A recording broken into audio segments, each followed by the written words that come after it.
അപ്പം ബേസിക്കലി ഇത്രയും നല്ലൊരു കോളേജ് ബാംഗ്ലൂർ ഉണ്ടായിരുന്നു. പക്ഷെ നമ്മൾ കുറേ കാലങ്ങളായിട്ട് നമ്മൾ ബാംഗ്ലൂരിന്റെ എഡ്യൂക്കേഷൻ ഒക്കെ നോക്കുന്നതാണ്. പക്ഷേ ഇങ്ങനെ ഒരു അച്ഛന്മാർ നടത്തുന്ന സേഫ് ആയിട്ടുള്ള ഡിസിപ്ലിൻ ഫോളോ ചെയ്യുന്ന ഒരു നല്ല ക്യാമ്പസ്, ഒരു കോളേജ് ബാംഗ്ലൂർ സിറ്റിയിൽ തന്നെ നമുക്ക് ഉണ്ടെന്നും അവിടെ തന്നെ ഇക്കോണമിക്കലായിട്ട് പഠിക്കാൻ പറ്റും എന്നുള്ള കാര്യങ്ങൾ എനിക്കൊരു പുതിയ ഇൻഫർമേഷൻ ആയിരുന്നു. അതുപോലെ തന്നെ അവിടുത്തെ ഈ ഫെസിലിറ്റി, ഹോസ്റ്റൽ, അതുപോലെ തന്നെ ഫുഡ്, ഇതൊക്കെ ക്യാമ്പസിന്റെ അകത്ത് തന്നെ പ്രൊവൈഡ് ചെയ്യുന്നുണ്ടോ? അതായത് ഇപ്പോൾ അവരുടെ hostel, men's hostel completely inside the campus തന്നെ അവർ പ്രൊവൈഡ് ചെയ്യാൻ പറ്റുന്നത്. ജെൻസ്, ലേഡീസിനുള്ള പെൺകുട്ടികൾക്കുള്ള ഹോസ്റ്റൽ അവർ സിസ്റ്റേഴ്സുമായിട്ട് അപ്പുറത്ത് സാർ നമ്മൾ പറഞ്ഞില്ലേ electronic metro station near by നമ്മൾ ഇറങ്ങിയെന്ന് കാണാൻ പറ്റുന്ന.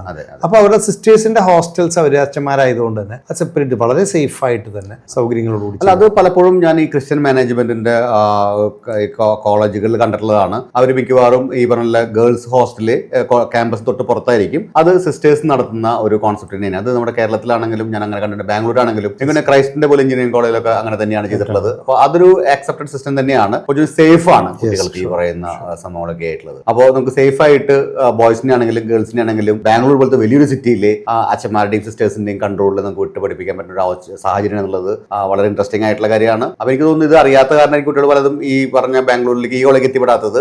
ഈ ഇൻഫർമേഷൻ കിട്ടിക്കഴിഞ്ഞാൽ പല കുട്ടികളും ഇൻട്രസ്റ്റ് കാണിക്കാൻ വഴിയുണ്ട്. അതായത് ഈ ഇൻഫർമേഷൻ ആർക്കും അറിയില്ല. ഈ വർഷം മുതലാണ് അവര് മറ്റു കുട്ടികളൊക്കെ ആക്സെപ്റ്റ് ചെയ്തുകൊണ്ട് ഏറ്റവും കുറഞ്ഞ ഫീസിൽ അവിടുത്തെ ലോക്കൽ കമ്മ്യൂണിറ്റിയിലുള്ള കുട്ടികളാണ് അധികം പഠിച്ചുകൊണ്ട്. ഇപ്പോൾ കേരളത്തിലെ കുട്ടികൾക്കല്ല, എല്ലാ സ്റ്റേറ്റിലെ കുട്ടികൾക്കും അവർ ആക്സെപ്റ്റ് ചെയ്തു തുടങ്ങി. It's A golden opportunity for നമുക്കും.